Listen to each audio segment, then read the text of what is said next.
पिछली संध्या भारत की राजधानी दिल्ली में एक ऐसा घटनाक्रम घटित हुआ जो बाहर से देखने पर बेहद शांत था, लेकिन जिसके प्रभाव ने वैश्विक कूटनीति की नींव हिला दी। न कोई शोर, न मीडिया की भीड़, न कैमरों की चमक। शाम 7:42 पर दिल्ली के IGI एयरपोर्ट के एक रनवे पर एक निजी विमान उतरा।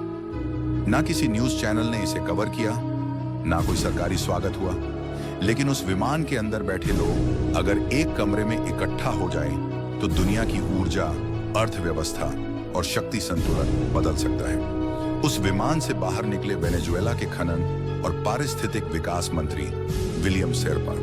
उनके साथ था एक हाई पावर डेलीगेशन जिसमें शामिल थे ऊर्जा, खनिज और रणनीतिक नीति के शीर्ष निर्णयकर्ता। ये कोई सामान्य यात्रा नहीं थी, ये एक गुप्त रणनीतिक मिशन था। अगली सुबह ठीक 10 बजे कोई प्रेस रिलीज नहीं, कोई बयान नहीं।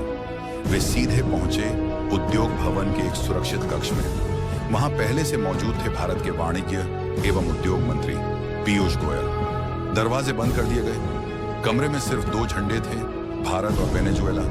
5 घंटे तक लगातार गहन बातचीत चली। जब बैठक समाप्त हुई तो बाहर कुछ भी नहीं बताया गया। लेकिन दोस्तों, अब उस बैठक के फैसले धीरे धीरे सामने आ रहे हैं और दुनिया बेचैन है। सबसे पहले एक भ्रम तोड़ते हैं। वेनेजुएला कोई छोटा देश नहीं है। इसके पास है दुनिया का सबसे बड़ा तेल भंडार।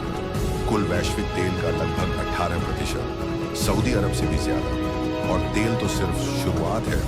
यहाँ है lithium tantalum rare earth minerals, जो EV, बैटरी, अंतरिक्ष और रक्षा तकनीक की रीढ़ है। लेकिन सवाल ये है, इतनी संपदा होने के बाद भी वेनेजुएला गरीब क्यों? कारण है अमेरिकी प्रतिबंध। 2017 के बाद वेनेजुएला पर इतने कड़े प्रतिबंध लगे कि तेल बेचने पर रोक, डॉलर में लेन देन बंद, बैंकिंग, बीमा, शिपिंग सब बंद, सोना होते हुए भी इस्तेमाल नहीं। मतलब संपदा थी लेकिन रास्ते बंद थे। और यहीं से भारत की एंट्री होती है।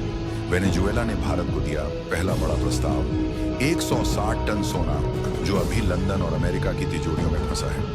प्रस्ताव ये था, भारत इसे रुपये में खरीदे, फिजिकल गोल्ड भारत लाया जाए। मतलब भारत का गोल्ड रिजर्व बढ़े, वेनेजुएला को फंड मिले बिना प्रतिबंध तोड़े, एक मास्टर स्ट्रोक। दूसरा प्रस्ताव और भी बड़ा था।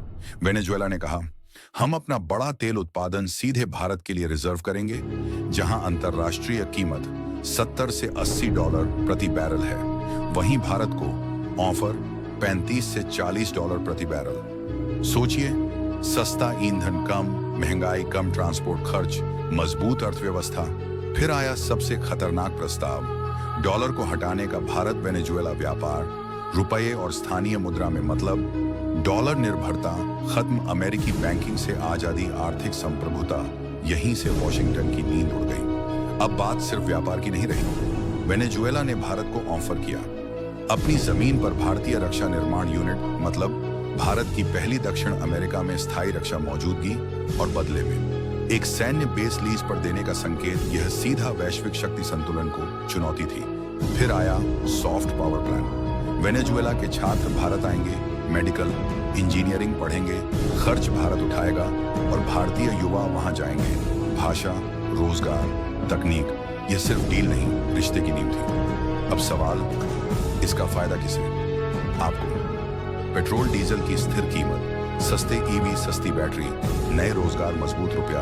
भारत सिर्फ खरीदार नहीं रहेगा बल्कि निर्माण केंद्र बनेगा। आज भारत डर से नहीं, गणना से निर्णय ले रहा है। यह नया भारत है जो बिना शोर किए दुनिया की दिशा बदल रहा है। अब सवाल आपसे है, क्या भारत को ऐसे साहसी और स्वाभिमानी फैसले और लेने चाहिए? अपनी राय कमेंट में लिखिए। जय हिंद, भारत माता की जय।